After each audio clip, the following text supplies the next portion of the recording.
This House is now in standing Finance Committee. Honourable Member for St. James Central. Mr. Chairman, sir, I seek...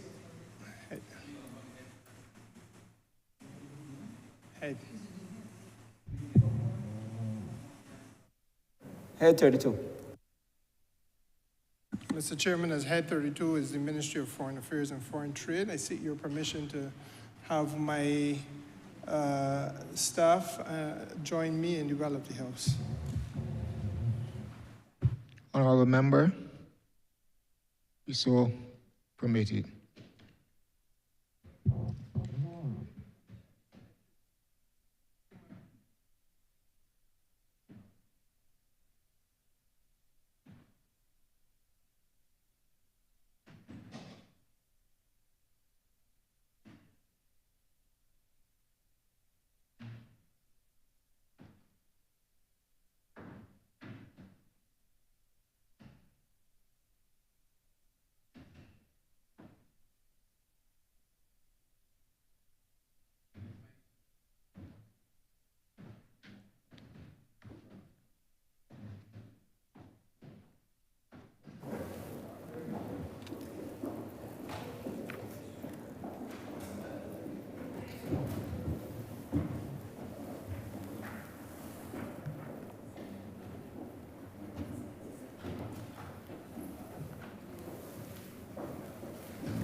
Mr. Chairman, Head 32, Ministry of Foreign Affairs and Foreign Trade, in the amount of $65,836,076.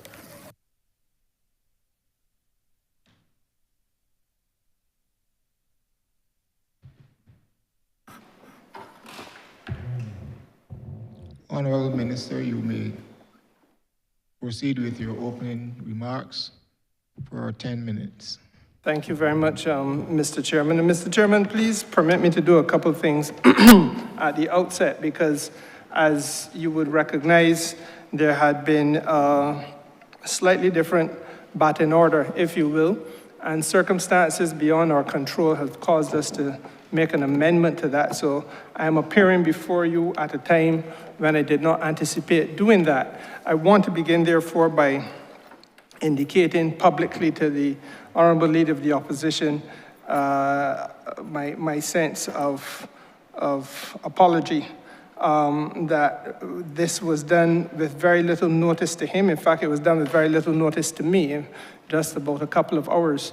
And I am very grateful to the Honourable Leader of the Opposition for his willingness to cooperate with us in the absence of appropriate prior advance notice.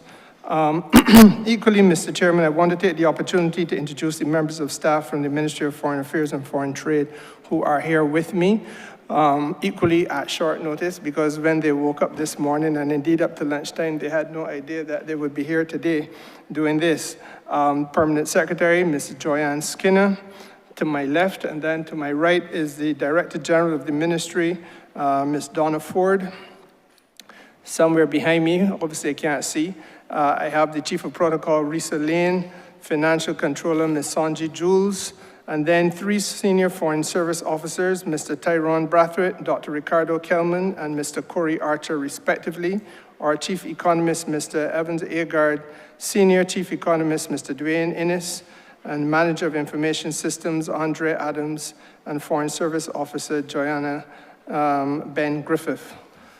Now, Mr. Chairman, I wanted to come then to the root of this matter. As was indicated at the outset, we are dealing with just approximately a $65 million budget to represent and defend Barbados's interests, and that obviously equates to a sum which is less than roughly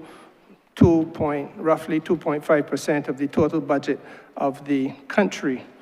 And without wanting in any way to sound repetitive, because I know you heard it in the last presentation, for this ministry, it cannot be business as usual. When we went to bed last night, all of us would have believed that we lived in a world where Great Britain still remained committed to engaging in significant overseas development assistance. By midday today, Great Britain's Prime Minister has indicated that Great Britain will reduce overseas development assistance, which means funding essentially to small developing countries such as ours.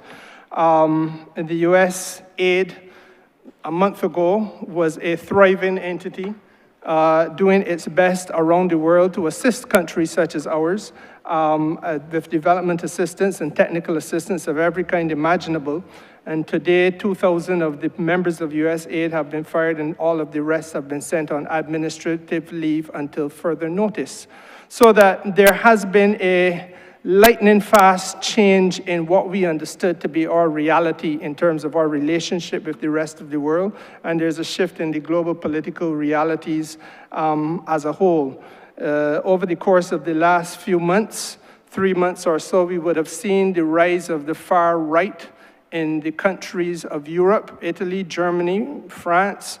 And the question that reasonably can be asked is whether the traditional alliances of the North Atlantic, and that is the place that we in this region have traditionally looked to, whether those alliances are holding.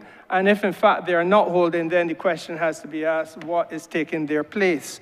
And as we ask that, then obviously the question must also be, what is the role of small states and what is the future of small states? And I'd be very happy to engage more deeply on that, because I believe that the issue of multilateralism is something that I feel this House must interrogate more deeply and more closely. Suffice it to say, Mr. Chairman, that we have seen the rise of what may well be called by some a Napoleonic figure in the North Atlantic, and we have seen business leaders and political leaders alike donning the image of sycophants and genuflecting almost before a Leviathan. And a number of challenges really arise which we have to address as a small island developing state. The first of them, I think, is really the need for us to recognize that we must now be more strategic than we have ever been before. We have had a history of episodic responses to challenges without necessarily being strategic. The first point I would want to make to this honorable chamber is that the Ministry of Foreign Affairs and Foreign Trade has adopted a posture and intends to continue to adopt that posture for the foreseeable future of being far more strategic, as we now live in an era where it is vital for strategic thinking, and we have to come together, not only on our part, but come together with other like-minded states in this region and outside of the region in the context of alliances and partnerships that are strategically structured. I make the second point, Mr. Chairman, that in similar vein to what has happened in the United States, it is necessary to clearly define for ourselves what we understand to be the best possible trade policy that this country can have, and to use and leverage the influence that we have within CARICOM to make sure that we can have a regional trade policy which equally focuses on the strategic priorities of this region. It has to be smarter, it has to be more diversified in my judgment. And Mr. Chairman, just to give you a few examples of some of the things that we are thinking about, we have to link that trade policy to our industrial policy, and therefore explore new areas of economic activity to diversify the region's economy, more importantly, to diversify Barbados's economy. I'm happy to engage more deeply with that with some of my colleagues on some areas such as pharma, life sciences, data management. These are areas where I think, Mr. Chairman, we have a wealth of opportunity. I'm mindful, sir, that you only gave me 10 minutes. I'm not sure how long I spoke thus far. If you just give me some guidance, I'm at 6. And I don't want to go beyond 10 because that means I give a gift of gab to the Honourable Leader of the Opposition. And I know that he does not just want to talk. I know he wants to ask questions, and I want to engage with him. Because it is very important, sir, that this matter be one in which the two sides of the House can hopefully come to not contention, but a meeting of minds. Yes, Honourable Member, you have 3 minutes. Thank you, sir. More than sufficient. Strategic imperatives, sir, is the other thing that I want to engage this House on. What are the strategic imperatives of the country, Barbados? I mentioned before the issue of multilateralism, and I want to say that for me, that is a point of departure, inescapable, fundamental, about which we cannot compromise. There must be engagement with other states like ours and with other nations which may be like-minded, even if they don't have a similar economic or demographic profile. And more importantly than ever before, that is the case now. You may have seen over the weekend, sir, the news that came out that there's an entity in the United States called the Heritage Foundation, which has persuaded as many as 8 or 10 Republican congressmen and women to support a piece of legislation in the United States Congress, which is now calling for the defunding of the United Nations, which drives a stake through the heart of the multilateral process. These are things, sir, that I think it is important for small states like ours, which would otherwise be rendered voiceless if we don't have that multilateral framework to function within, to make our presence felt. There has to be an extension, therefore, of our diplomatic influence in this regard, and of course, the thought leadership and regional alliance building, which Barbados has been at the center of for all these years.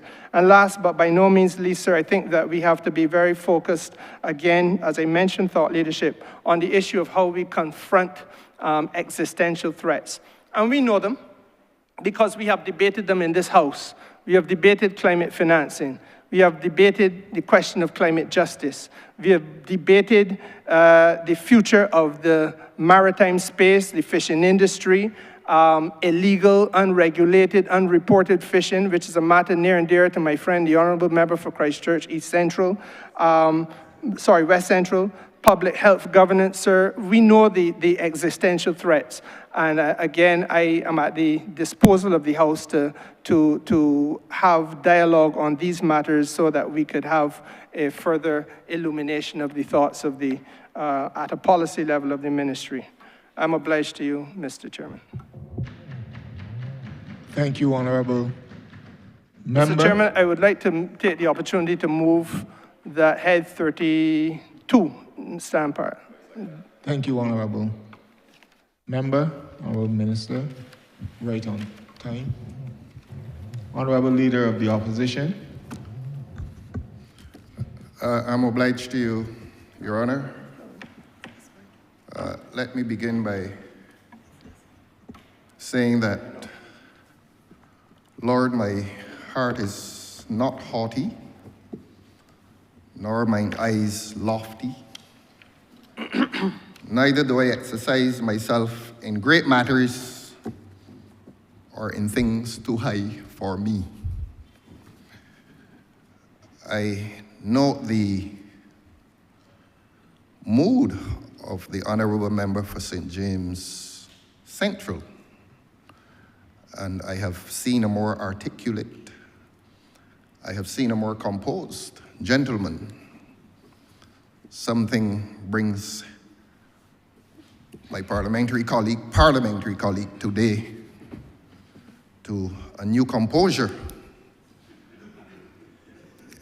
in which he extends apology to me, and I can assure him that my upbringing has taught me to be gracious and to be kind and to accept the apology.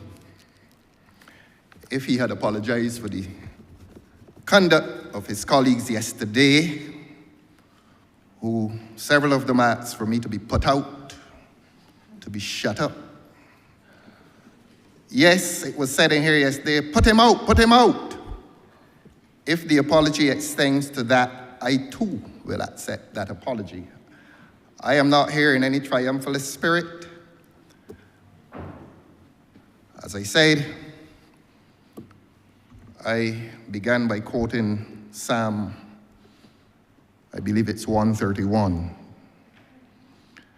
Now, to come to the immediate business, the Honourable Member for St. James Central did make reference to a slightly different batting order, and I'm quoting him.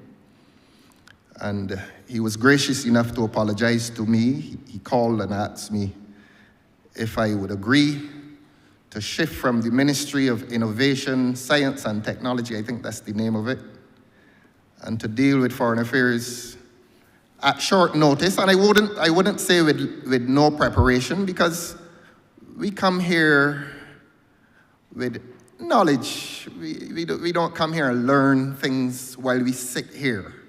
So that when the honorable member asks me to adjust my mental thoughts to, or my mental preparation to this, that is not difficult to do. We come with fixed ideas as to life. Foreign affairs. It must be a concern to the people of this country that we have a de jure Minister of Foreign Affairs. And the honorable member for St. James Central is a lawyer, and he appreciates those Latin words, de jure. I accuse him today of being a de jure Minister of Foreign Affairs. And he will understand that I do that because I also give him the title of a de facto Junior Minister of Foreign Affairs.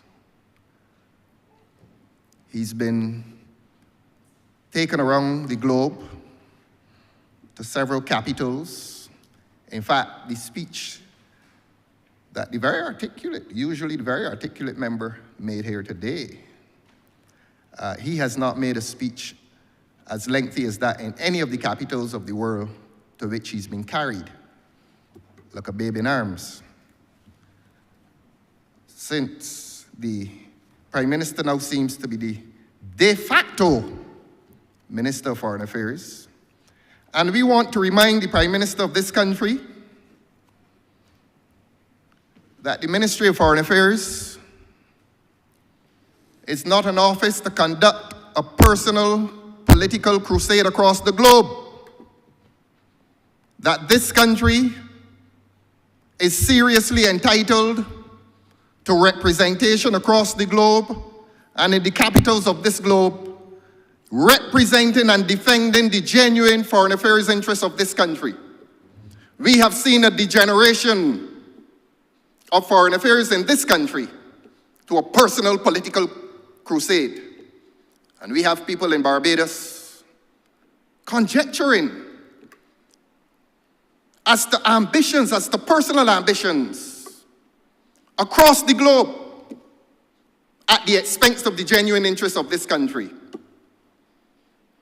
Your Honor, I was going to make this speech whether the earlier events of today had occurred or not. This speech is not adjusted to any recent events. How much time do I have, sir?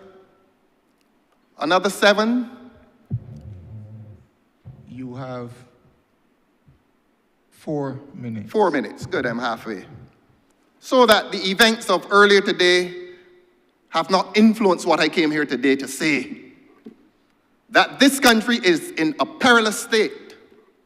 And its foreign affairs, the Ministry of the Foreign Affairs, is doing nothing to further the domestic interests of this country. And I repeat, while a personal crusade is conducted in the name of the people of this country. Let us go to this thing called regathering, because this minister has taken responsibility for a part of that charade called regathering. And that yes, it is a charade, and that $624,000 of the taxpayers' money have been dedicated to this ministry to deal with regathering. And there was a launch of regathering in the London High Commission, and the flyer which launched by advertisement that regathering event carried the logo of the Barbados Labour Party, and that is evidence as to what we have said about regathering conceptually. that we gathering is a partisan event. It's a Barbados Labour Party event masquerading as a national event.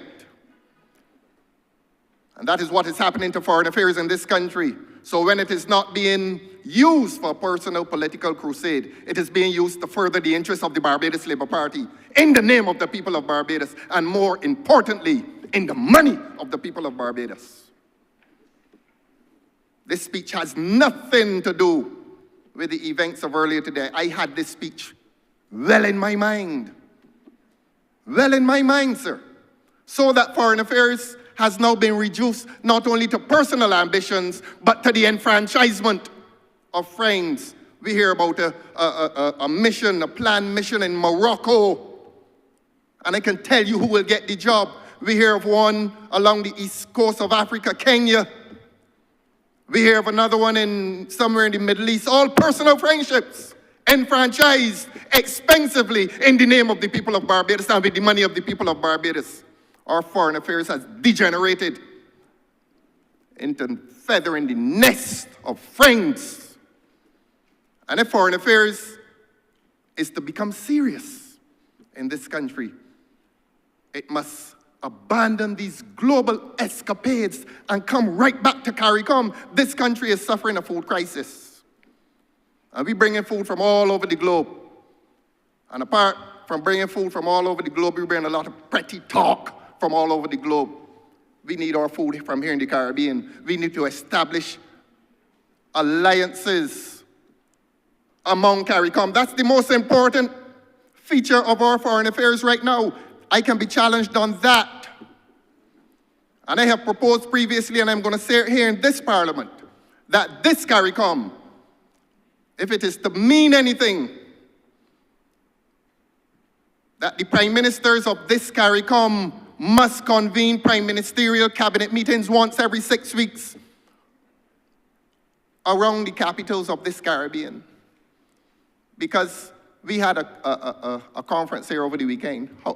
It has not registered in the consciousness of Barbadians, because Barbadians and the people of the Caribbean are not taking CARICOM as seriously as they used to. They're not taking it as seriously as they ought to, because there's a personal political crusade which is being conducted at the expense of serious foreign affairs in this country. I have so much to ask this minister.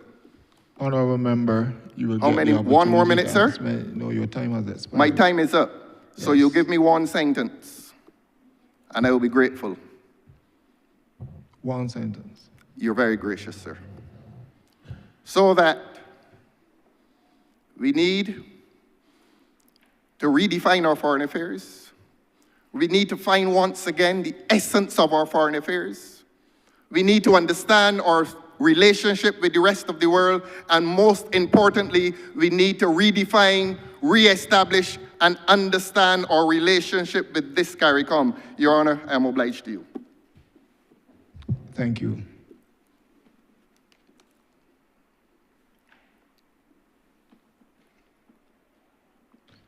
Let me just outline the process to the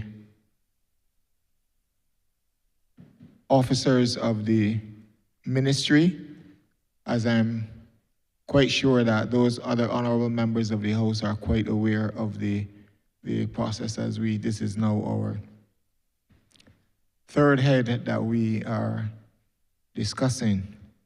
So permit me to speak to the officers of this ministry.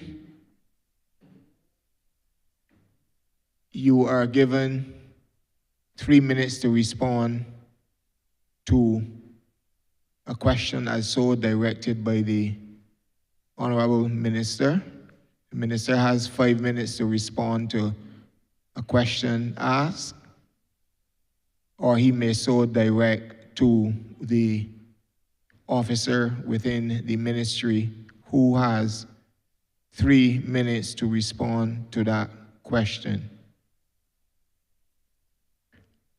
Before you begin to speak, officers, you give your name and the office which you hold within the ministry for the records of this House. Just give your name and the position for the record of this House. Honorable members, let me remind you that you have your question, and I'm deliberately reminding you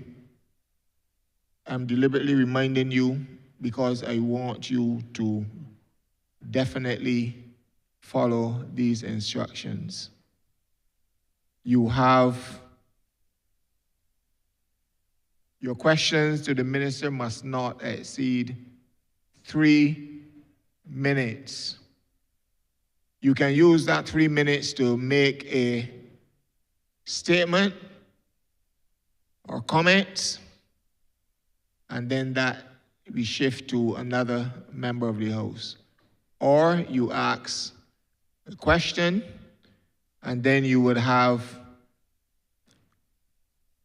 if you believe that the question has not been answered satisfactorily, you would then have 3 supplementary questions to that question that you have asked. The supplementary must be related to the question that you have asked initially. And then we move on to the next member. So, having said that, I don't know if the minister wants to come in or say something else. I would be very happy to, sir. I was going to invite you to explain to me whether the rules allow me to respond in any way to the outpouring that we just heard from the leader of the opposition.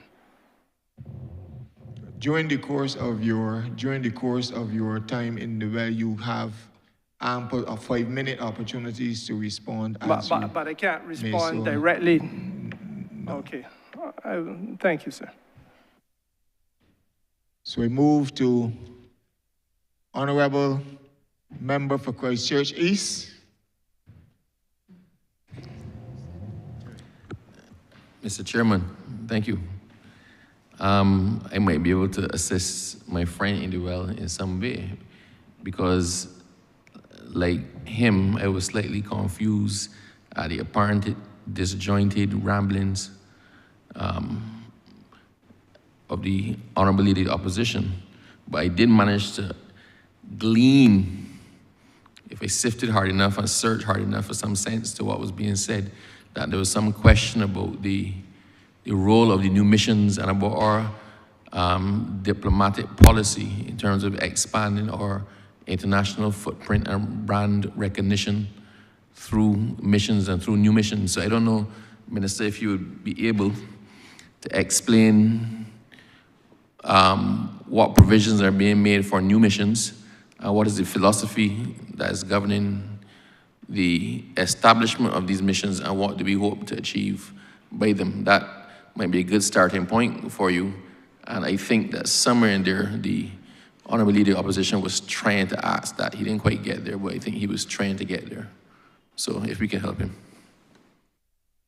Thank you very much, Honourable Member. Honourable members, Mr. Chairman, let me say to you that the expansion of missions abroad has absolutely nothing to do with any individual in government or any ambition of any individual in government.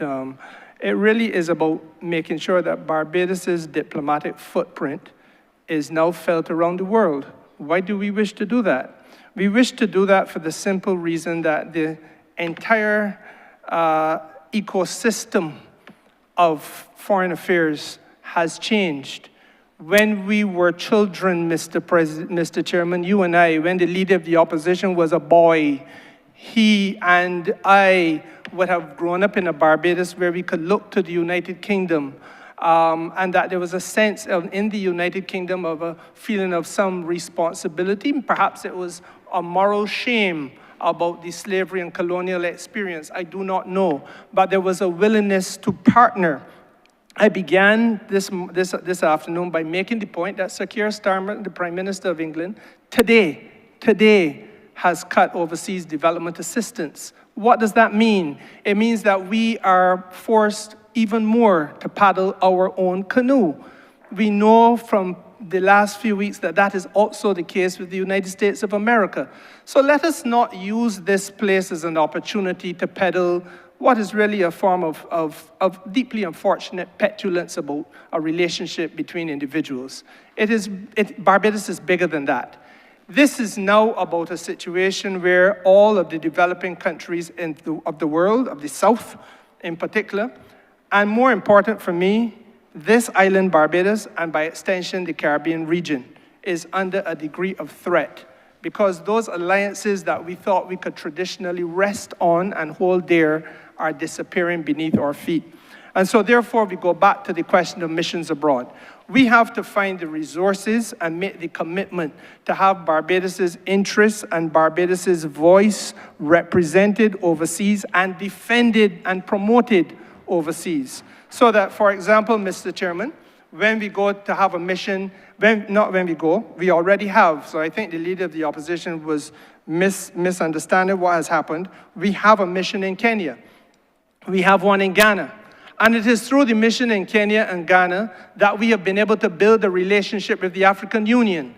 And it is through the relationship with the African Union, about which I will not compromise, that we are in a position to have the Afro-Exim Bank having a headquarters here in this region.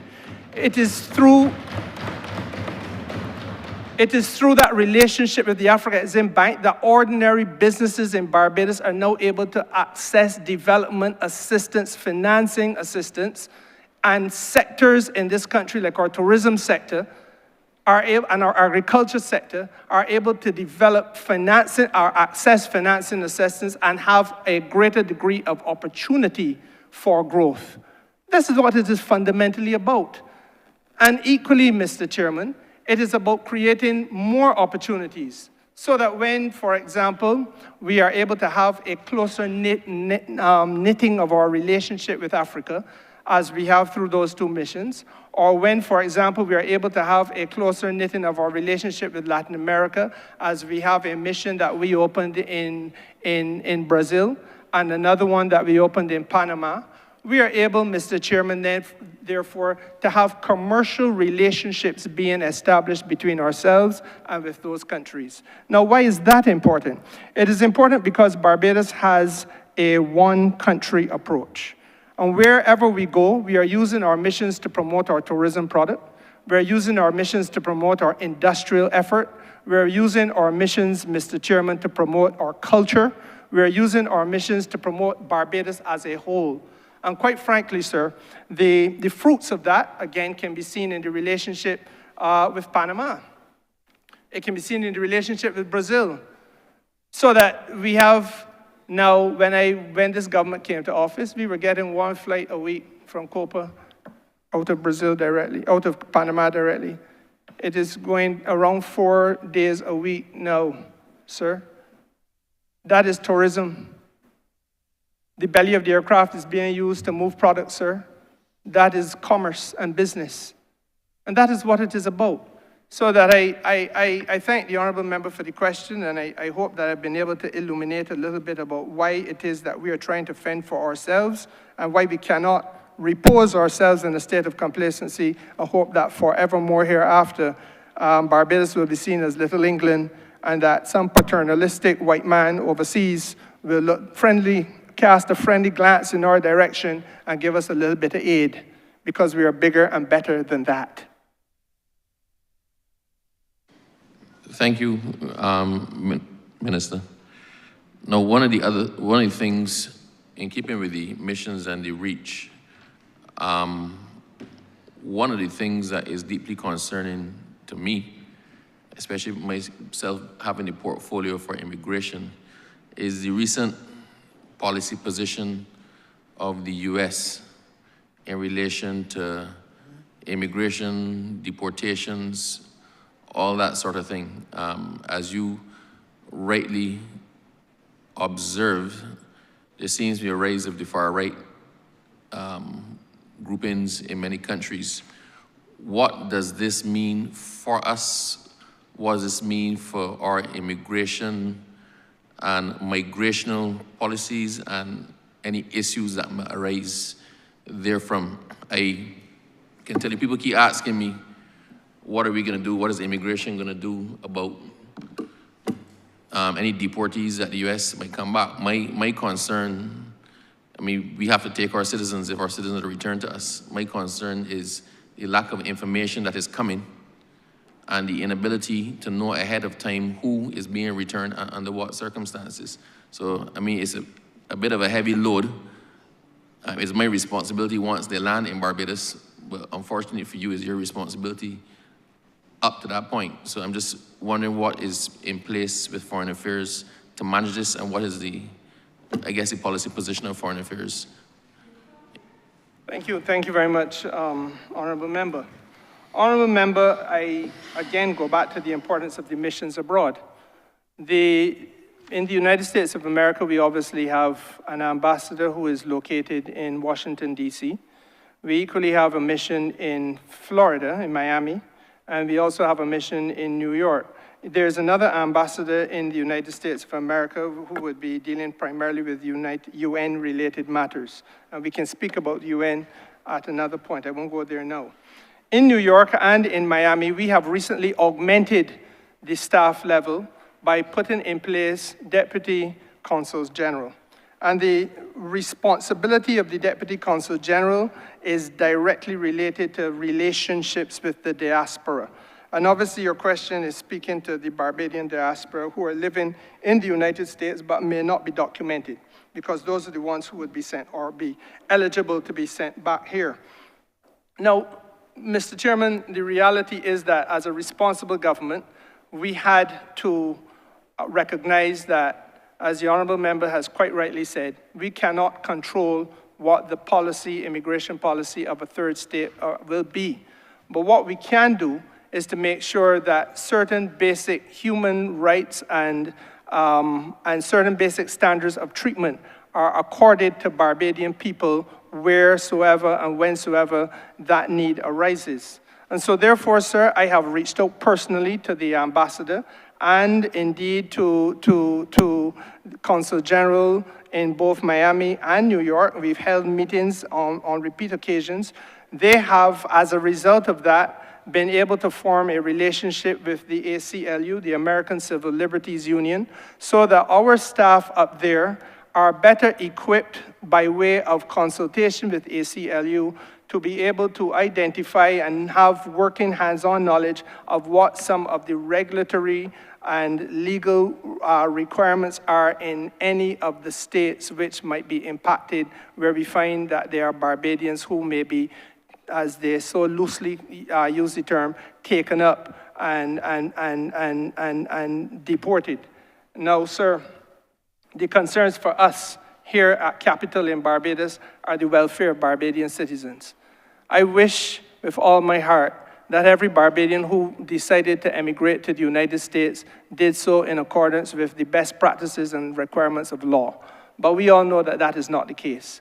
And we equally know that there are some circumstances which cry out for there to be secondary and tertiary consideration in the interest of human rights. Because there are people who would be up there, not only from Barbados, but across this region, who may have gone to the United States and not, as we would say, made themselves right. They may be there for 20, 25 years and have a partner. And they and their partner are living together with children. Those little children may be 5, 7, 8 years old, still going to school. And if you take one parent away from the family, you cause the disintegration of the family. You can have a set of circumstances where there is no funding, no financing for the family because that person was the principal breadwinner.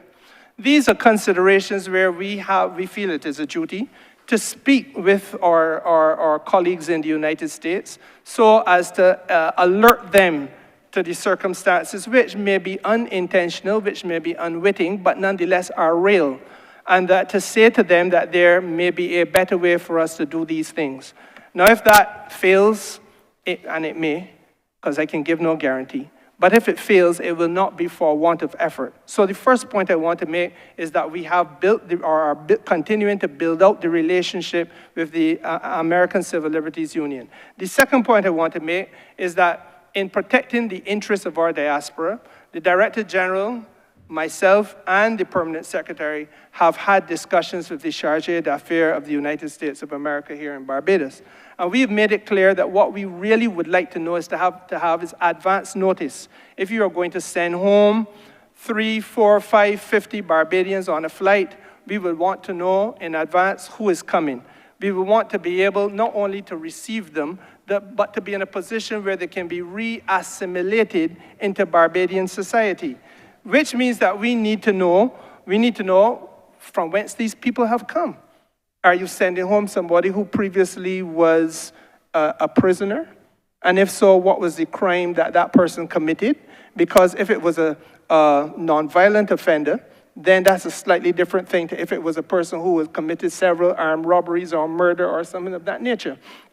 Equally, we must have some background of that person so that we can identify if they have family in Barbados. And that enables us to think about how we can, as I say, assimilate them into this country again. Do they have family here? In which case, can they live with their family? If, as has happened, there are people who leave here at age 2, 3 years of age, go up to another country, have never had any communication with Barbados since then, and now find themselves in a set of circumstances where they're being sent back. They have no family here, they had no housing here, and therefore it is necessary for the state to find a way of accommodating them from scratch. So these are some of the issues, Mr. Chairman, which we are working through with the United States government. And you will note the marked and absolute departure in the way in which the business of that embassy is operating, as opposed to what you heard from the leader of the opposition in his very unfortunate outburst this afternoon. Sir, further to the statement just made by the Honourable Minister, another concern that I have, and this also is in relation to the role of the missions, is the possibility for lack of grant funding and aid that we've been seeing so much of recently. I remember that when Beryl struck, actually after Elsa as well, the US had embargoed the sale of chainsaws to the Caribbean. So you could not get a chainsaw. You couldn't get one imported. You couldn't bring in one from the States. You just couldn't get it. And that was a simple thing in the middle of hurricane season. It means a lot. We are coming up to that time of the year again, based on our vulnerabilities and what we've seen happen over the hurricane seasons, where if we do happen to have a significant climatic event, then none of us internally has the resources to pull ourselves out.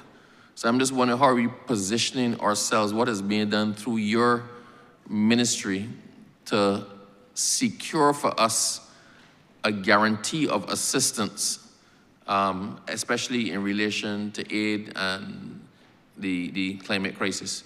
There's a bit of a mouthful, but I'm sure that you could wade your way through that. I follow you, Honourable Member, and I thank you for the question. The truth is that in this world today, and this is the point of departure, and I keep on trying to underscore this, we now live in a world where there are no guarantees. I hate to have to say that, but that's the reality. And small states, as any other state now, must find a way to ensure their own survival and to paddle their own canoe.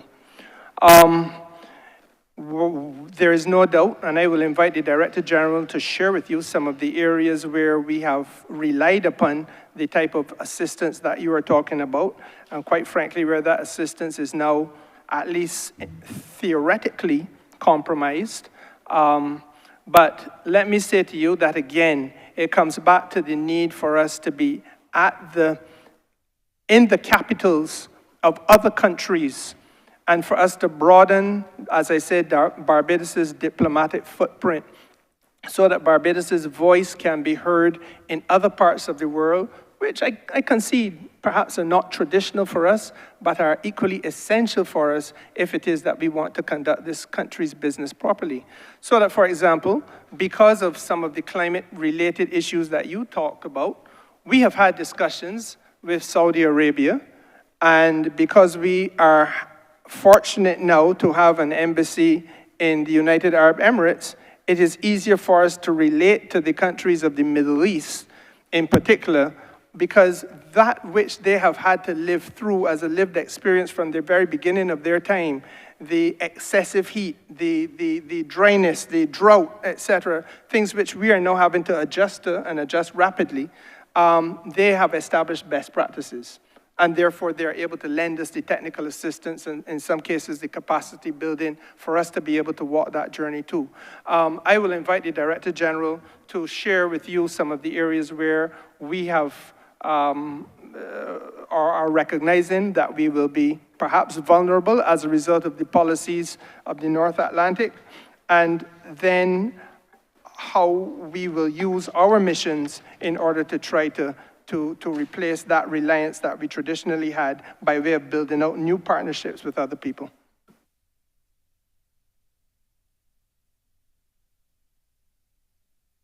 Thank you, Minister. Minister, I am Donna Ford, and I am the Director General of the Ministry of Foreign, Director General for Foreign Affairs and Foreign Trade with the Ministry of Foreign Affairs and Foreign Trade. Minister, to help to respond to the Honourable Member, some of the areas in which we had been receiving assistance from the United States are specifically in the area of national security.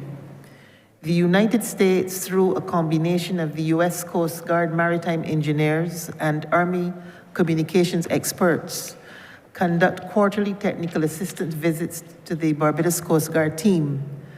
And this has provided assistance with vessel and radio communication maintenance. And that maintenance is for equipment actually provided by the U.S. government. There has also been joint combatant command cyber assistance team support, which has been evaluating the cyber infrastructure of the Barbados Defense Force and the regional security system. The United States also conducts with the Barbados Defense Force an international military education and training program, and Barbados, the training program. And they work directly with the Barbados Defense Force to determine training requirements and program support and software. Support is also provided for the Coastal Radar Initiative and to the Caribbean Disaster and Emergency Management Agency. And presently, there's been an ongoing project to rectify the structural concerns of the SEDEMA headquarters. And this has started, and hopefully it will conclude within the 90-day period envisaged. And we are hoping that that will not be too severely affected by the U.S. withdrawal of technical assistance. There's also been foreign military financing, a recent package used by the Defense Force to purchase new intercept vessels and for spare parts. In terms of the narcotics and law enforcement, there has also been significant assistance in the area of partnering with several other CARICOM countries to modernize legislation and criminal justice procedures. The United States has also provided support for the Digital Forensics Lab. They have supported with a strategic investigative advisor, with customs enforcement, and with an asset forfeiture program. Thank you. So you see, Minister, that gives you an insight into some of the areas where we have, for example, in security sector, and there are other sectors where we have had a traditional alliance. And you will recall that I had said before that our history has been one of having what I really think are episodic responses to challenges and not necessarily a strategic approach. And where we are now is that we recognize there is a need, and perhaps this is a good thing. What is happening in the world is a good thing for us. It is a silver lining around the cloud. It gives us a golden opportunity to build out strategic and principled, targeted methods of operation with regard to a number of different areas, whether it is security, whether it is the way in which we treat the climate impact on our agricultural sector, wherever. and to build alliances with countries with whom we have a like-mindedness, and countries which are in a similar state of affairs, quite frankly, and therefore we can have a more sure-footed partnership and a more diversified partnership, rather than simply being blinkered and focused, as we have been historically, primarily on the North Atlantic. But we can't do that if we don't have the missions abroad. And we can't do that if the leader of the country does not engage with other leaders of other countries, which is the critical point. It is gone are the days, we're no longer arguing at a standpipe in the 1960s, and that politics needs to be left behind.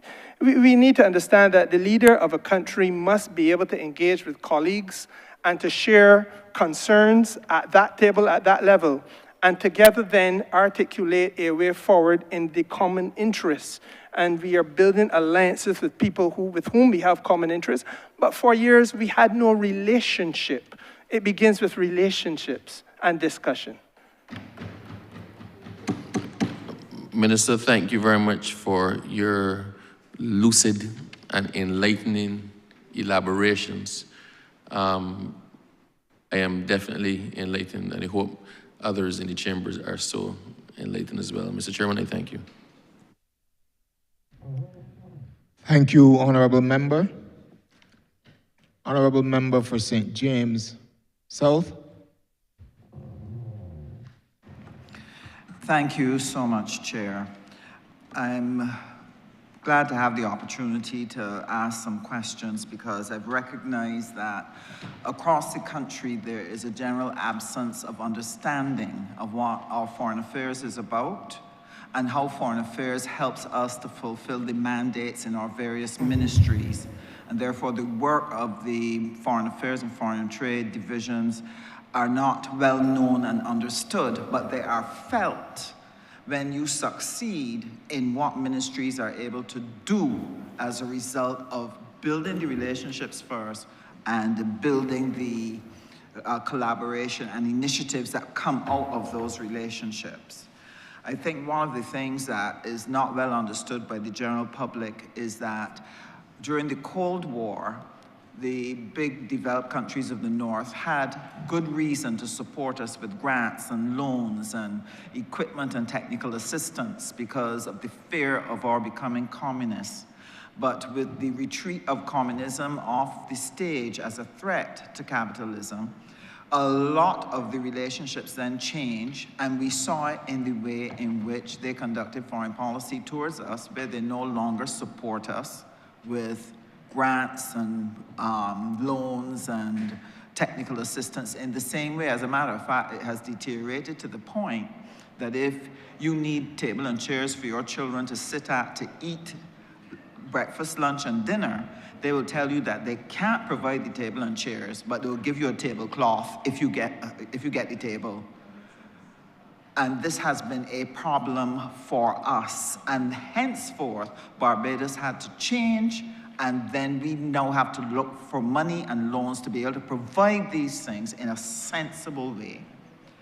So I'm going to ask my questions on the various platforms in which we operate in order to secure resources and secure joint initiatives to help us achieve the things that we need for our Barbadian citizens.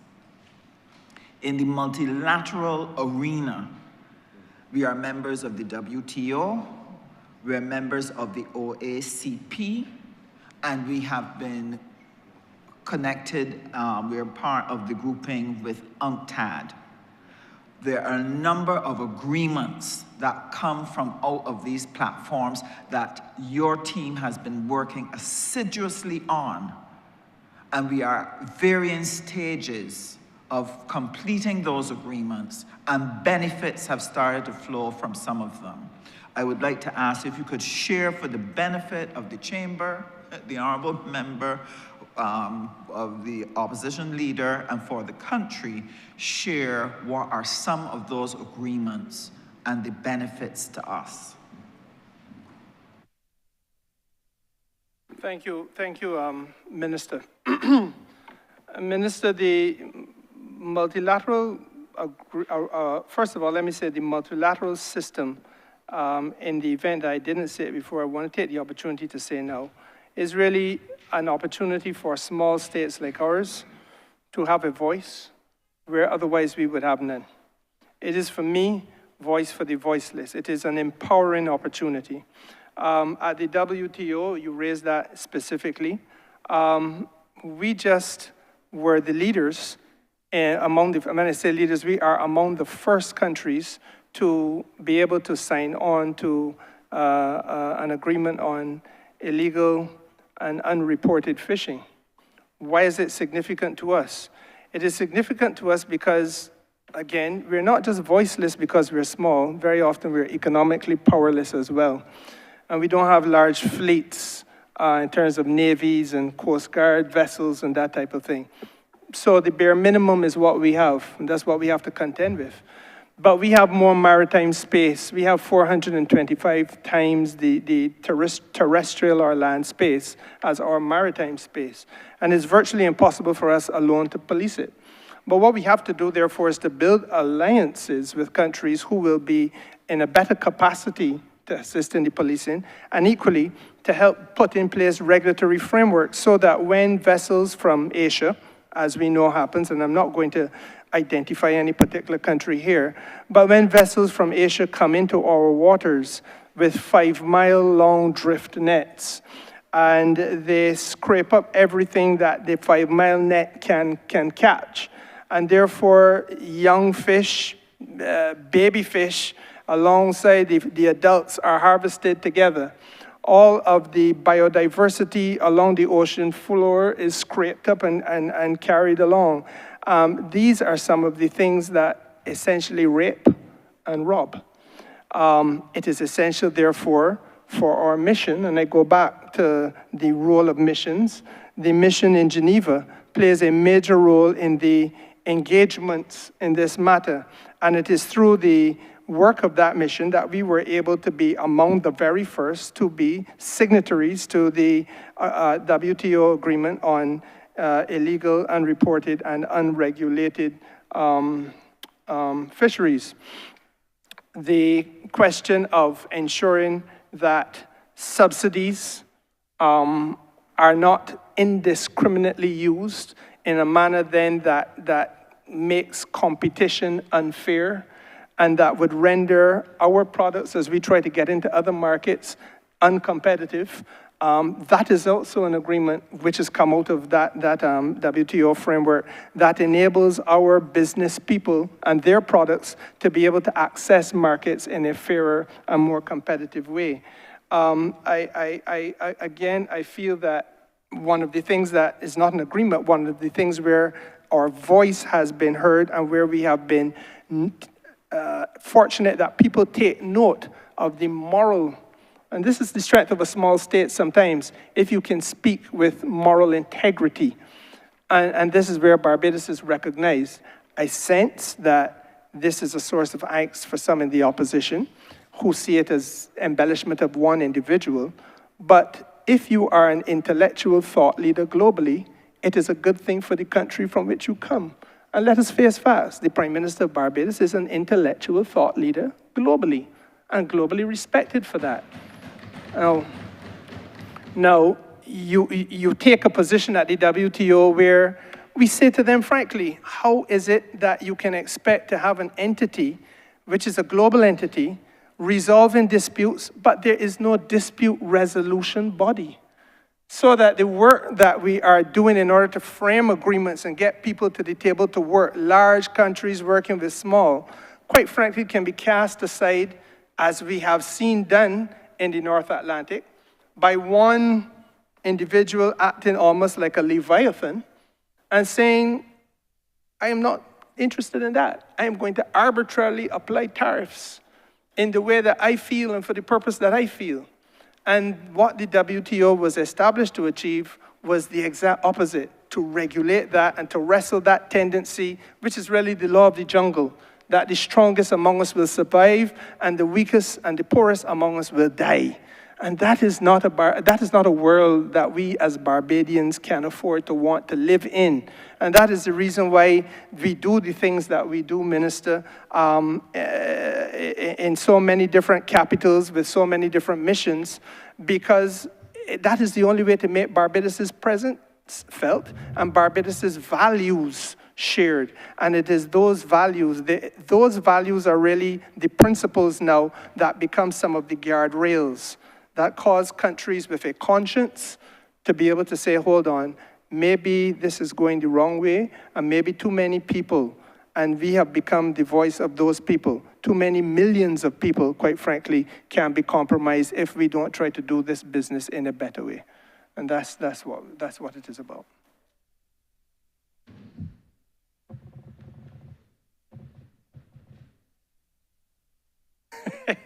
I don't know that time will allow me to go through them in one by one, but the European Union Partnership Agreement, that is another one that you've raised, Minister, and if the chair will allow me, let me say quickly that the European Union Partnership Agreement has a tremendous benefit in terms of business opportunity for us. There's a Global Gateway Initiative, which is really about allowing businesses such as those that we have to have access to the European market in a more seamless and a more improved way. I want to say though, Mr. Chairman, if you would be so good as just to give me a couple seconds on this point. 30 seconds. We have to be very responsible as a country and as a region. It is about trade, and the Europeans are opening doors to trade. And part of what we must do is to position ourselves to be able to capitalize on this opportunity. Now, it is a sad thing to report that this region, for example, has not worked out a system of mutual accreditation either among ourselves or with the European Union. So that, what do we sell most of? We sell services. But we can't sell the services into the European Union if the service provider is trained at Cave Hill, Barbados, and it is not accredited in Brussels, or the university is not accredited somewhere in France. And so therefore, we have to make sure that the service providers who we have invested in with free education, and we beat our chest, we've done this for the young people, free secondary and free tertiary education, what does that mean if we have not taken the next step to open the doors? And that is where we are now as a government, trying to bring this about after what really has been, how long was the Democratic Labour Party in government? The Democratic Labour Party came into government after the Economic Partnership Agreement was signed in 2007. So they came in 2008, and between 2008 and 2018, absolutely nothing happened in terms of accreditation. And therefore we come in, we are struck with COVID, we're struck with a volcano, we're struck with a whole heap of other things, and still have to wrestle this matter through in the interest of making sure that markets are accessible by the people who we invested in to give free university education to. Of course, it may be the reason why they did not do that, because they were also the ones who closed the doors of the university, or access to the university to some of these same young people.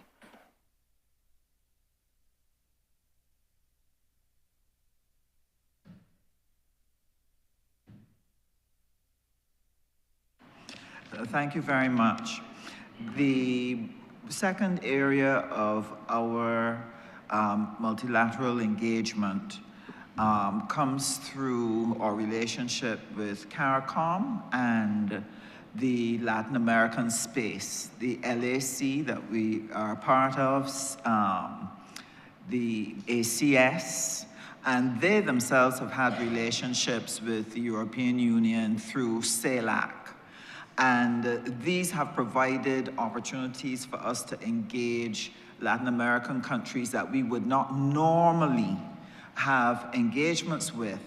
And we have found it to be extremely useful, because out of it has come our relationship with CAF and other activities that we have been able to pursue as a country, and these have been beneficial to us. So if you could share on our dynamics there and what has come out of those that benefit us and benefit the ordinary citizen in an everyday way. Well, Again, Minister, let me say to you that you are talking about agreements, and I want to take the question a little bit broader, if you would permit me, and talk about functional cooperation. Yeah? Because when we get to Latin America, you'll realize that there's an entity that we have talked about very little in Barbados, and that is it is called CELAC, which is the Community of Latin American and Caribbean States. Effectively, it captures all of Latin America and all of of CARICOM, except for North America is on its own out there. But the reality is that this organization has been for a long time, and I go back to the point that I make about us being very sporadic in terms of the way in which we do things. This organization has been almost an appendage to the region's business, and quite frankly, an appendage to Barbados's business. And we are now saying, look, enough is enough with that. Because the signals that are being sent to us from the North Atlantic, in the United States and Great Britain and so on, is that perhaps we do not matter as much as we used to. And if you listen to Sir Keir Starmer's speech today, you will realize that as apologetic as he sounded, effectively he's saying that home drums have to beat first, I have to raise my defense budget, and therefore I am going to compromise the assistance to overseas development, which is, as I said, assistance to countries like ours. So what is it that we have control over? We have control over partnerships with places like Brazil. We have control over partnerships with places like Mexico. We have control over partnerships with many of the Latin American countries who, quite frankly, have, for a variety of reasons, expressed an interest in doing business with us. Now, let me say to you that the Honourable Member for Christchurch South, in his outburst this afternoon, lambasted the government for all of the missions we're opening. But what are the ones we are receiving? I believe it is correct to say that Panama has opened one within the course of the last 6 months or so in Barbados, in Bridgetown, Barbados. So Colombia is equally opening one, or has opened already. Mexico has expressed an interest in opening one as well. And why do they do this? They do this because this country, this little rock, is being seen as a place from which you're getting thought leadership, a place from which you're getting principled policy direction globally, and they want to associate themselves with that. And equally, colleagues, there is an opportunity that presents itself for us, because as we build those relationships, so too we also can discuss what matters to us. Market penetration for some of the people who do a tremendous amount of business, or who are trying to do a tremendous amount of business outside of the 166 square miles of Barbados. And again, I go back to the question of our service providers. But I also want to look at the people who trade in commodities. The rum that we produce can be and should be on Mexican shelves. The biscuits that we produce can be and should be on Colombian shelves. We have recently done a trade agreement, and you, Minister, would have been part of the Ministry of Foreign Affairs at that time, with Colombia, where CARICOM and Colombia have come to a meeting of minds on the way in which we can create a new stream of products coming into Barbados. And quite frankly, Mr. Chairman, at a price which is cheaper than that which is coming off the shelves of the United States of America. So what does that do? That means that we have a trade agreement with Colombia that is opening the doors of opportunity for there to be a reduction in the cost of living for the things that Colombia is selling, in terms of the people of Barbados being able to buy those products at a cheaper price. So perhaps it may be coffee, perhaps it may be, I don't know, furniture, you name it.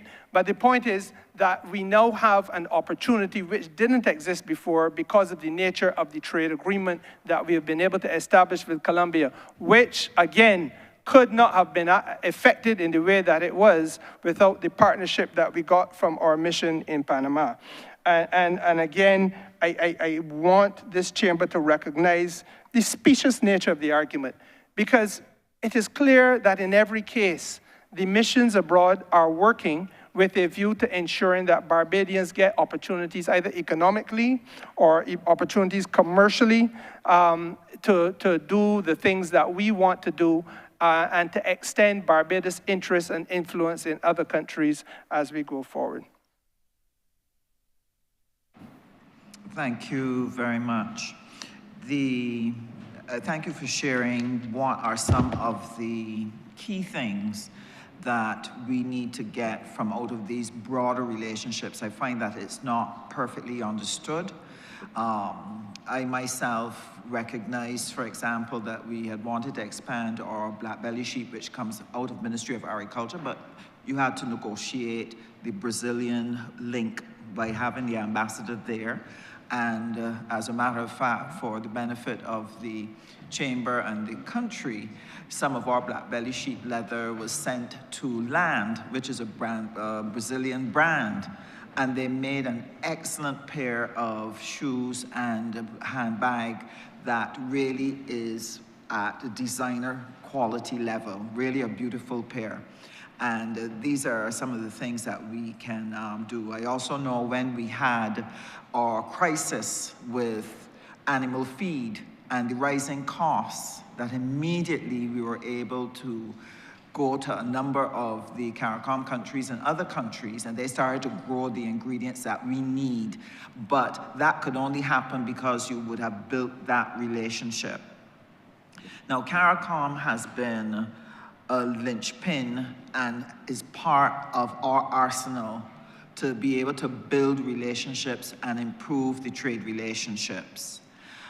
I am mindful of the fact that we talk about the slow pace at which CARICOM is moving, but we are failing to look back to see that we have been putting things in place little by little, and that a lot of these things have become extremely helpful, whether facilitating trade, facilitating movement of people, or cooperating on joint initiatives that help us to serve the needs of our people better. If you could share with the chamber and with the country, coming out of CARICOM, what are some of the things that have been put in place, and what are some of the benefits that we have derived as a result of it? And we would also appreciate hearing a little of the things coming out of the last heads of government. I know those were some exciting results. Thank you very much, Minister. And Minister, let me say to you that your reference to the Southern Caribbean, the Latin American continent, and by extension, CARICOM, is very relevant. And it is relevant because increasingly what we have to do, and we've talked for a long time again about this, we've talked about diversification of the Barbados economy, but we've done very little about it. And you're not going to diversify the Barbados economy just simply by within the 166 square miles of Barbados, but equally you're going to have to look at the relationships and the trading relationships which we're able to build out with countries who are in our neighborhood. Now, frankly, and again, apparently it is a bad thing, but I don't see the mischief in it, but the Prime Minister of Barbados has been able to build a relationship with the President of Guyana. I do not know what is bad about that, especially when the relationship has come to a point where the two of them are then able to build a relationship with the President of Suriname. And so that you have now a triangle within which Barbados can see agricultural produce coming from Suriname or Guyana, coming into Barbados, and we do the things that we have traditionally done well, but quite frankly could not do at scale because of the small land size that Barbados has. So you get agricultural produce from a vast acreage or hectareage, whatever, in Guyana and in Suriname. It comes into Barbados and it is passed through a food terminal where value added is done by us. When we do the value added, we can market it, we package it, all the blast freezing and so on that might be necessary. And we use the infrastructure that we have at Grantley Adams International Airport and the hard-fought, hard-won capacity that we have up there, where we have on any given day of the week at least one flight going directly from here to Canada, but there are none going from Guyana to Canada. We have, on any given day of the week, perhaps more than 12 flights going directly from Barbados to London. We have, on any given day of the week, flights going to the United States at multiple ports. And so therefore, we're able to use the belly of the aircraft to carry to Barbadians living in the diaspora, whether they be in Canada, England, or the United States, produce which is from this region, which they know, which they can relate to.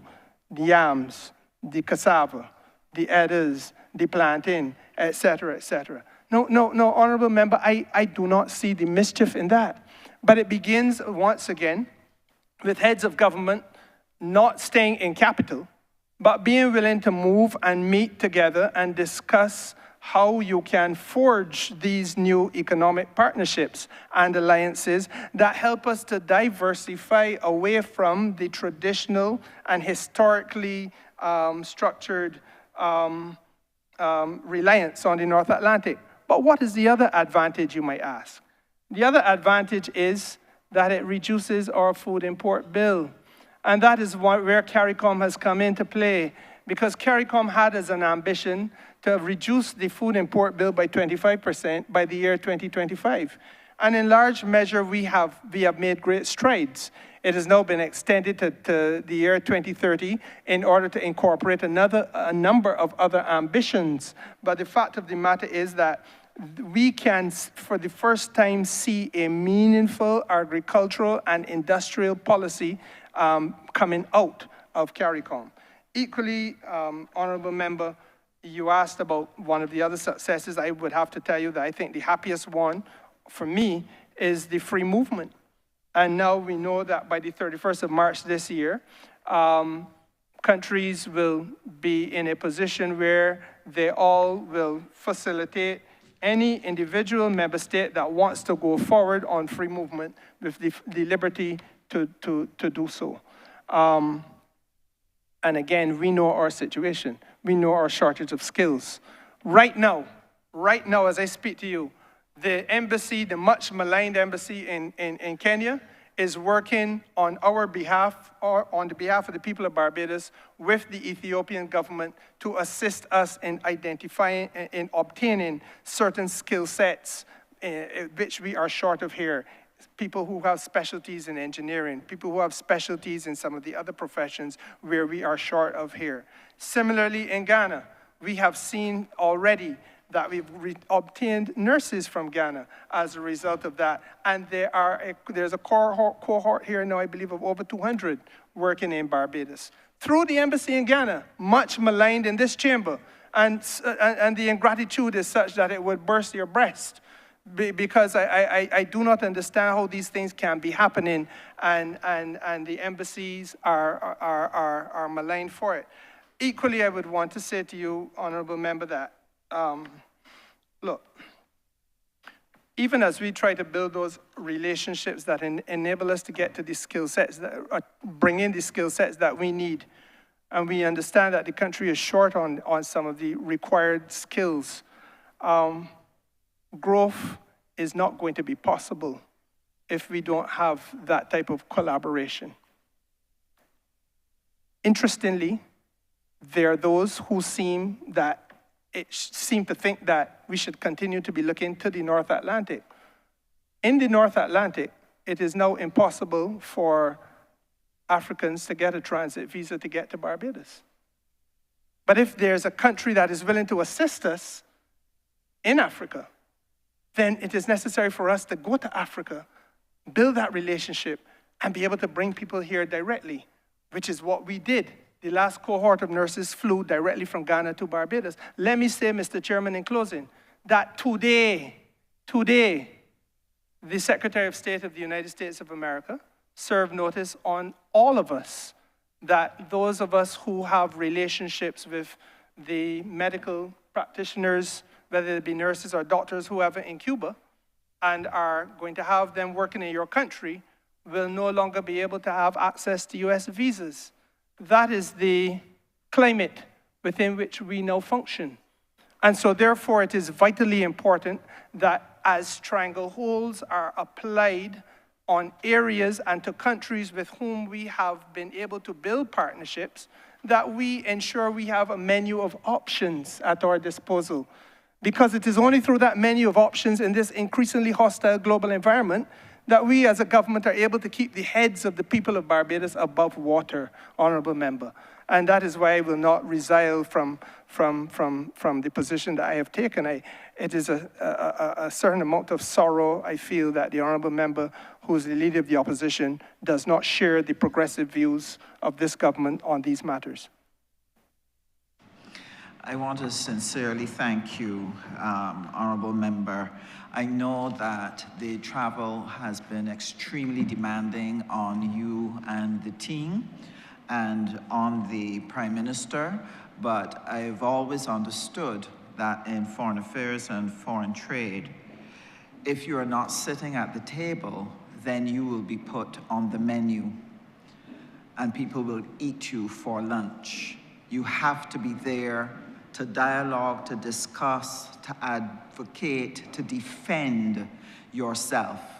And that because of our increased presence internationally, we have seen with Morocco assistance with fertilizer that we did not have before. India has been helping us with and donating $1 million annually to help us with certain things here in Barbados. Right now we're discussing with Germany the issue of helping us with tech-voc education. But why did these things happen? Because of the travel of you and the Prime Minister to these capitals, building the relationships, and then being able to say, can we collaborate on X or Y? And the country is now the beneficiary of it. I want to thank you for the time that I was in Foreign Affairs and Foreign Trade. I saw the benefit, the change in how people regarded Barbados and listened to us as a result of the tremendous work that you all have done in building those relationships by going out and seeking personal relationships with people so that you have a pathway to advance the needs of Barbadians. So let me thank all of you. I know you work very hard and we appreciate the results that you have been able to create for us.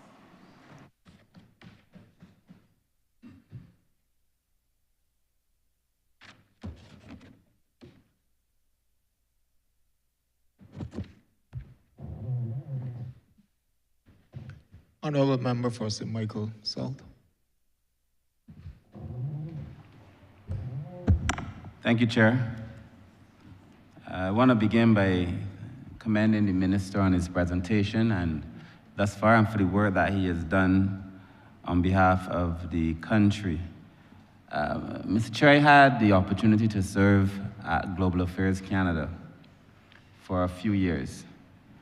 And to me, the work at Global Affairs Canada exposed me to the importance of this ministry and this kind of work. It is regrettable that other people don't necessarily see the relation between this most important ministry and the international undertakings that the minister and his team must pursue. But in fact, I see this ministry almost as equal in terms of bread and butter affairs for the country, in as much as I see my own ministry. And I say so conscious of the fact that the world is changing, and we now find ourselves with changes in the great United States of America, and positions being taken on matters that perhaps may have consequences for us in the region. And I speak specifically of what some have labeled as a tariff war, but certainly the US imposing tariffs on imports on some countries, including China, including Mexico, including Canada, and the retaliation by those countries as well in some cases. And I'm just wondering, Minister, what do you think are the implications of the imposition of these tariffs and the consequential responses by the other countries? What does that or what could Barbadians expect to have to experience as a consequence of this tariff war, so labeled by the international news media? Thank you very much, Minister. Minister, I'm going to begin to answer your question by reference to the point made by the honorable member who preceded you. You referenced the bread and butter affairs, and frankly, Minister, again, it is about being able to attract to this country people who are of like mind. We at CARICOM heads just now, for example, were able to sign a $75 million financing agreement between CARICOM and CAF. And that was for cultural and heritage tourism development. And I begin there by saying that we can't do that type of thing unless we are building partnerships outside of the ordinary space that we are in. More specifically to the question you asked about the tariff war, again, I see it in the context of opportunity. What we are seeing in the United States is a product of a thing called Project 2025. Project 2025 was not necessarily written for this president. It was written for whosoever was the Republican to emerge as the presidential candidate and ultimately the president of the United States. But it is a clearly defined strategy. What we need is equally a clearly defined strategy.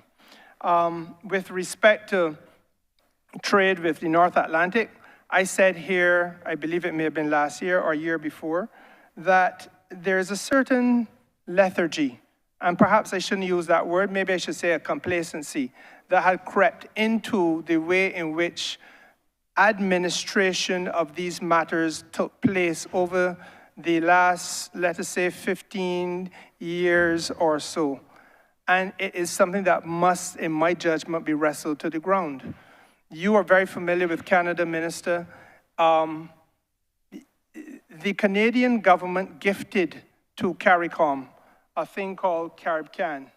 It is an arrangement which is preferential so that we are treated better than anybody else.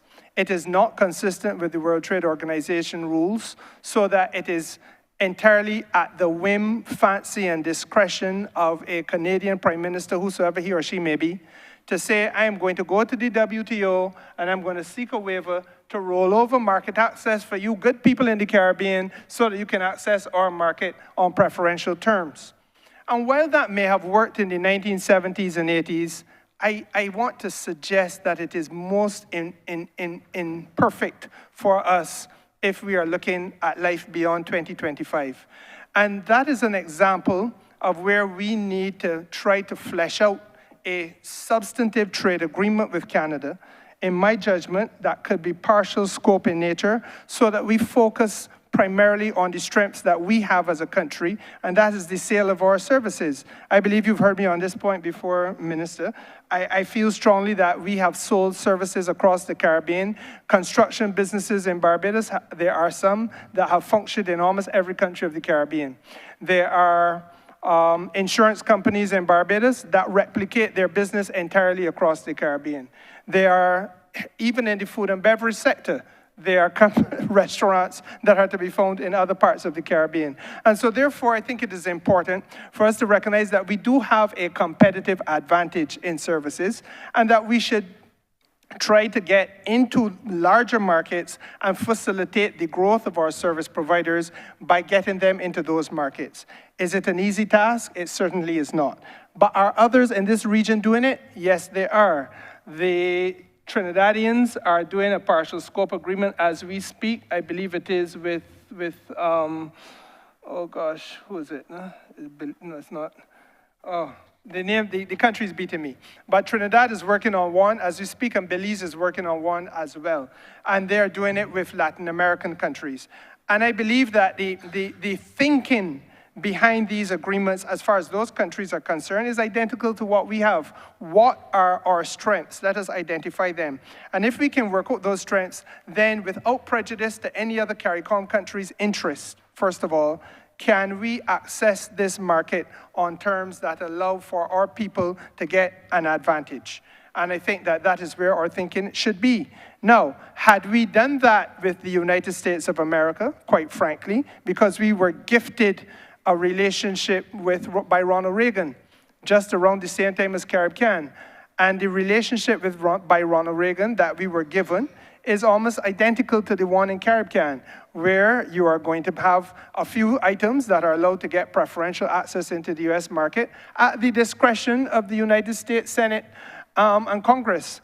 And they will determine in their own decision whether they are going to go to the WTO and roll over a waiver.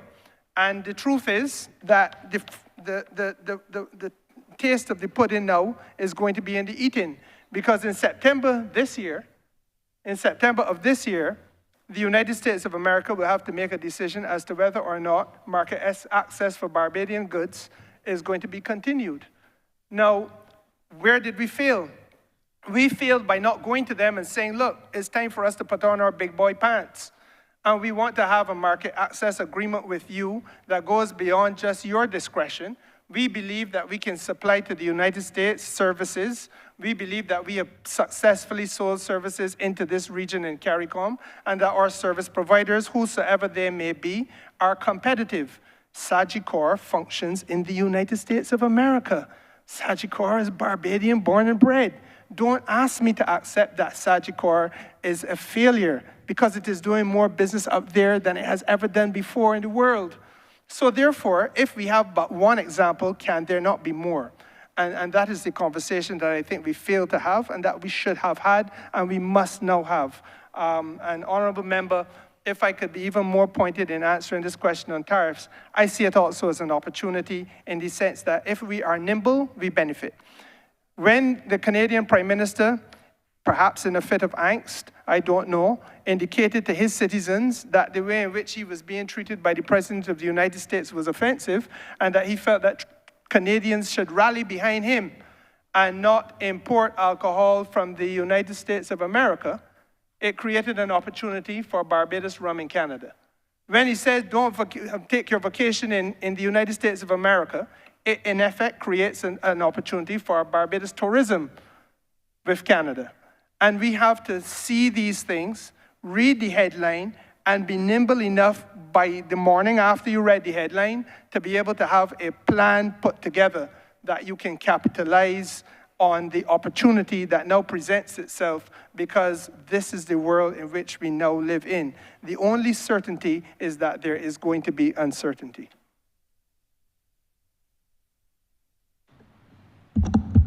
Thank you, Minister. Thank you for that actually very detailed and thorough response. In keeping with my theme on the importance of people, Honourable Member, and I've also heard the opening comments of the Leader of the Opposition, but Honourable Member, the importance of CARICOM, I think that we have to spend some time talking about how important CARICOM is. And, you know, I recall studying the Treaty of Chaguaramas as a student, but we didn't come into contact with CARICOM and CARICOM issues on the street previously. I recall when the revised Treaty of Chaguaramas was signed, I think around 2001, the contact that I came into relationship with that was actually from the former Prime Minister asking you, yourself then, to come and have a conversation with some young, up-and-coming upstarts like myself around the importance of the revised Treaty of Chaguaramas. I think it is a total error for any person, particularly anyone in this room, to associate a people's excitement about an issue with the importance of that issue. And therefore, I would wish you to tell us in your words why you think CARICOM remains important and what possible benefits would redound to Barbados and the region from the recent CARICOM meeting that apparently did not stir enough excitement in the mind of some. Honourable Member, I think the magic of CARICOM is multiple. On one hand, and the tendency is to look at it purely from an economic perspective, but there is an integration aspect of this. The movement of the Caribbean people together, the cross-fertilization of our ideas, quite frankly, of our cultures, our languages. And I believe that the beauty of that is going to be manifested in CariFesta in a couple of months. I sincerely feel that, again, one of the good things that we have been able to do is to broaden the base of what is now called CARICOM. And for those who are critical of it, perhaps they should ask themselves, why is it that we began as an association of, 14, 15 states? Today we are at 21. And we've just brought in, just finalized from our end, Martinique's inclusion in CARICOM, and all that awaits is now for the French government to do those things that the French government must do. And Guadeloupe is also knocking on our door. French Guyana is also knocking on our door.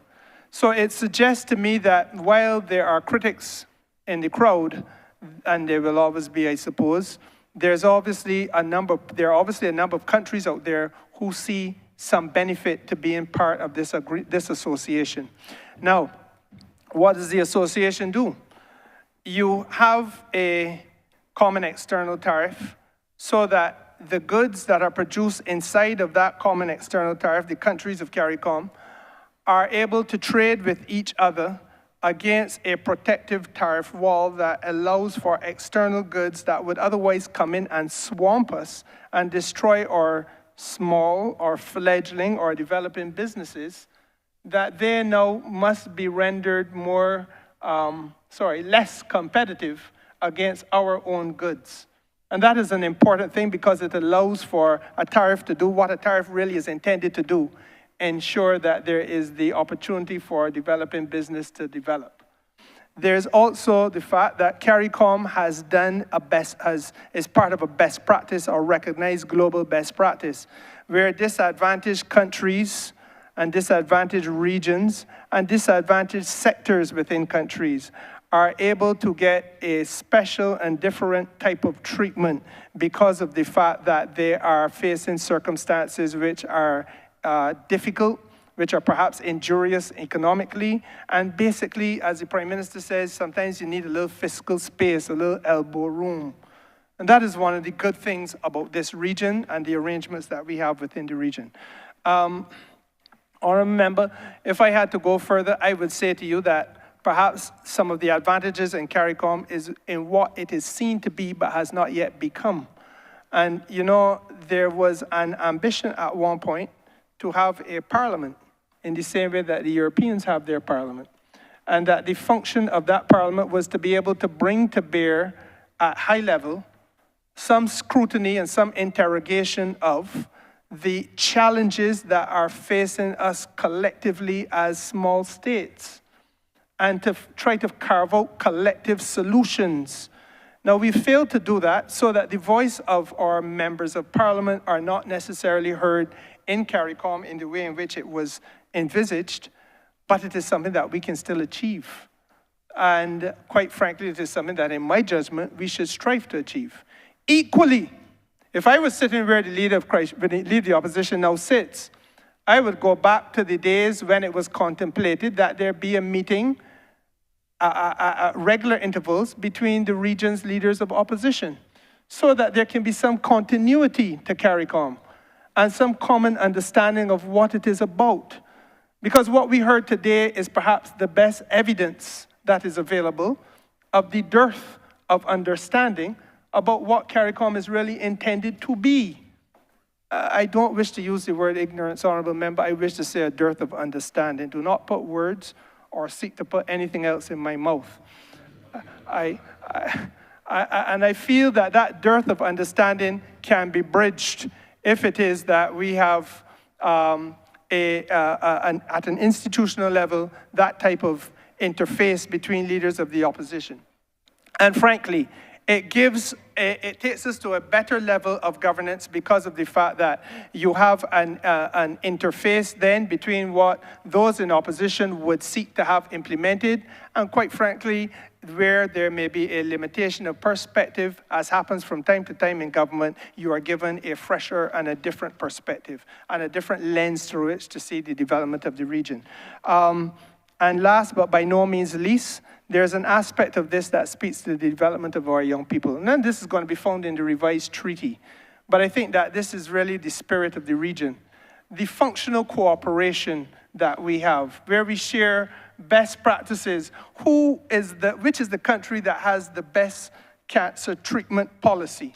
And how can that be shared and mirrored and replicated across the region? What country is doing best in education at primary and secondary level, and how can that be replicated? Those functional cooperation things are absolutely critical. As we go forward, obviously, we are going to have integration and deeper integration, free movement, and that is going to come certainly by way of people having access to education, having access to healthcare, especially primary and secondary education. And it becomes a question of capacity as you go forward. But what is the message that this all sends to our young people? How do we involve our young people in this so that they can lift their gaze towards the future and say that this region offers some hope by way of an institution that is relevant? And again, I believe that part of what was intended and what we have not done but must now do is to make sure that we have as part not only of the heads meetings, but part of the regular meetings at different levels of organs of CARICOM, whether it's COTED or COSOD or whatever, that you get some of the country's sixth formers and fifth formers to participate in the same way that we have gotten the business people to come and sit down at the table, the private sector people come and sit down in a COTED meeting, because they must see the region's governance system unfold. And it is relevant in the same way that it is relevant when we see a school send a delegation here to sit upstairs there and in the visitors gallery and watch the Barbados Parliament at work. That is how we reinvest in the future. That we are not doing it, for me, is a sad thing. Is it something that we can correct? Yes, I believe it is. But when you go back and read Havelock Brewster and all of those who were in the early, Norman Gervin, all those people who were in the early stages looking at this, this was the type of institution that they contemplated then. And there's still room for us to achieve it now. Chair, my third question, my supplementary question, keeping on the theme of people. And I'm doing this, Minister, deliberately because I feel that people have to understand that there is a direct relationship between what the Ministry of Foreign Affairs is involved in and the lives of ordinary Barbadians. And in that vein, Chair and Minister, I would have brought to this Parliament legislation pertaining to children. We are finalizing legislation pertaining to the elderly. This Parliament approved legislation pertaining to persons with disabilities. We are also working on legislation and policies related to the advancement of the rights of women and other gender issues. And I think it's important, Minister, particularly considering that when we brought those bills, in many cases, though the primary work of the ministry is always going to be for the people on the ground, the average Barbadian, their lives, the things that we concern ourselves about, there is an international component. We commit to a lot of international treaties. And I'm just asking you, Honourable Minister, what are you doing? What is the team doing? What is the ministry doing in relation to protecting the rights of these ordinary persons, these vulnerable persons, children, the elderly, women, and so on the international stage? What are you doing to defend, what is the ministry doing to defend the most vulnerable persons who are Barbadian, but indeed in the world? Because I do believe that this ministry, now more so than ever, has a world voice. And we cannot take for granted that in the last few years, the country has a larger voice. And so how are we using that voice to be able to advocate and to protect the rights of the most vulnerable? Honourable Member, this is a very good question, and the truth of the matter is there are many dimensions to our response. We have recently gone to secure Professor Udine Baratol's leadership, the Committee for Elimination of Violence Against Women, Discrimination Against Women. And this is done because, as you say, we are trying to lend global voice to imperatives, and we see that as an imperative in Barbados. Equally, on the question of what I had called before some of the global imperatives, this country would have hosted a public hearing on the advisory and securing an advisory opinion on the climate emergency. Perhaps the title is a little bit more technical than that, but it is the Inter-American Court of Human Rights, which met here in Barbados at that hearing. I'm happy that the leader of the opposition accepted my invitation to attend, and perhaps in more gracious spirit then than he was this evening, but he did attend, and the judgment on that matter is pending and should be available very shortly. And in similar vein, we participated, I myself went to the Hague to do the hearing on climate justice as a human rights crisis. And that decision is due in in the summer of this year. But honorable member, I think that, as I said, there are many dimensions to the way in which we are treating to these issues.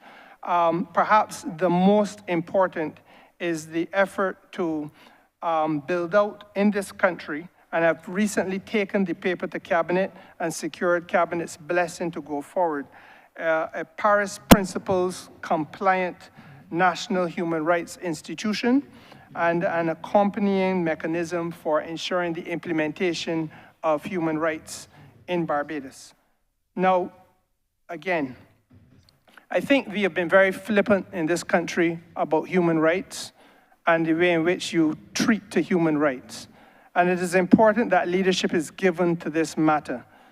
I believe, honorable member, that all of us grew up in Barbados, and we have heard people speak, and perhaps we may all be guilty of it to some extent, speak very loosely and indifferently about persons who are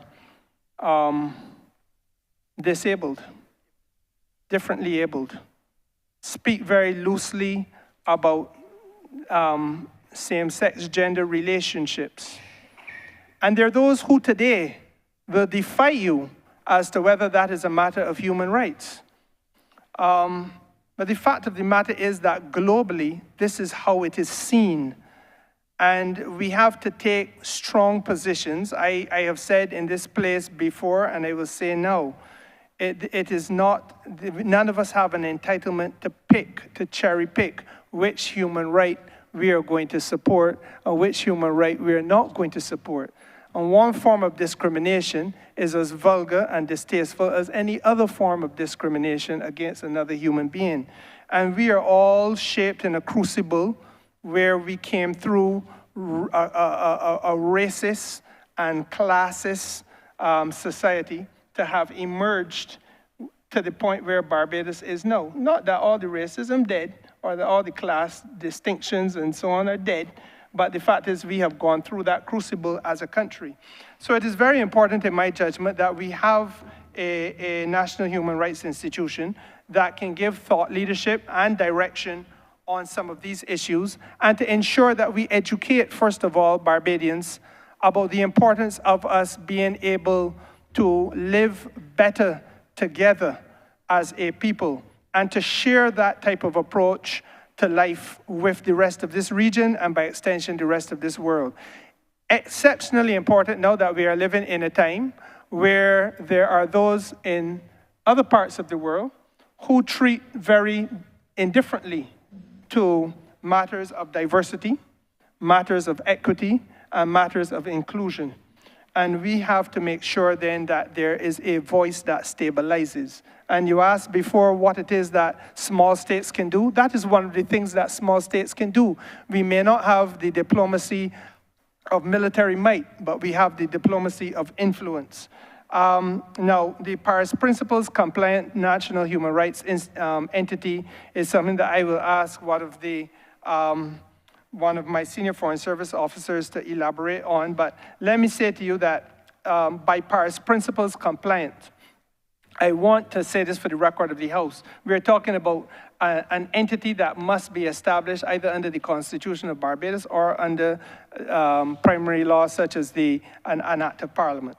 It has to be independent in nature, as is the judiciary.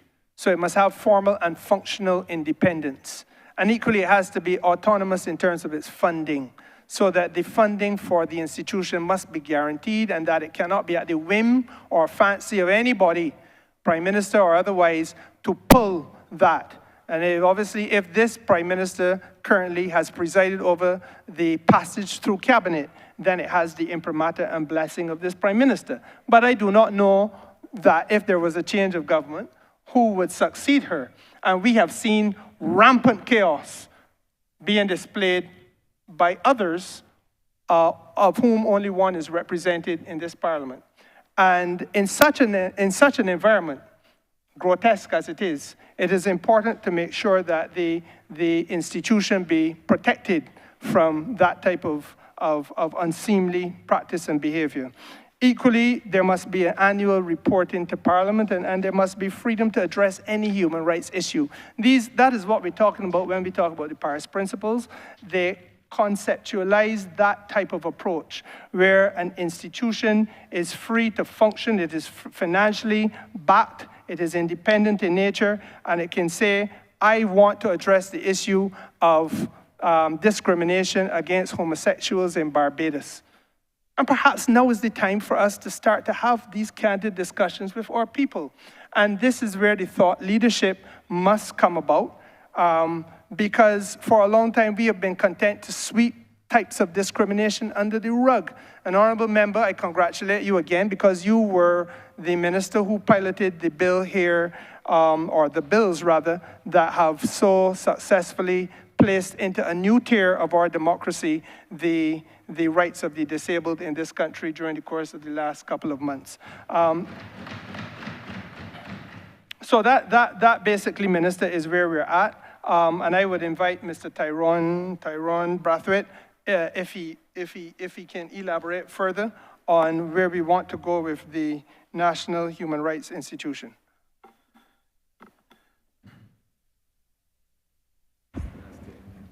Thank you, Minister.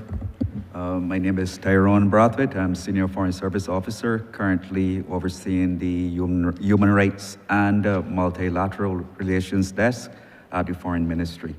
Minister, I don't know that there's much that can be added to what you have put forward to the Honourable House this evening concerning the NHRI, but just the National Human Rights Institution, that is. But just to indicate that the establishment of the Institute forms part and parcel of Barbados fulfilling its commitments or undertakings made under the broader framework of the Universal Periodic Review under the UN Human Rights Council, that each member state of the United Nations system undergoes on a cyclical basis every 4 years. And the first period, we're into our fourth cycle now, the first having been in sometime back in 2008, I believe. And over the course of the 4 cycles of the review, Barbados has consistently acceded or assented to the recommendations coming from its peers at the international level that the establishment of a national human rights institution form part and parcel of global best practices in the area of the promotion and protection of human rights globally. So the move that has been made is within that framework and in keeping with commitments already made at the international level and following international best practices. That is about as much as I could add to the minister's exposition of the matter. Thank you. Thank you very much, SFSO Brathwaite. And Honourable Member, Mr. Chairman, I don't know that there's anything I could usefully add to the question. Thank you very much, Chair, and thank you very much, Honourable Minister. Honourable Leader of Government Business. Thank you, Mr. Chair. I beg to move that you do now report progress to His Honour the Speaker and beg leave to sit again. The question is that I do now report progress to His Honour the Speaker and beg for leave to sit again. All honourable members in favour, say aye. Honourable members against, say no. Methinks the ayes have it.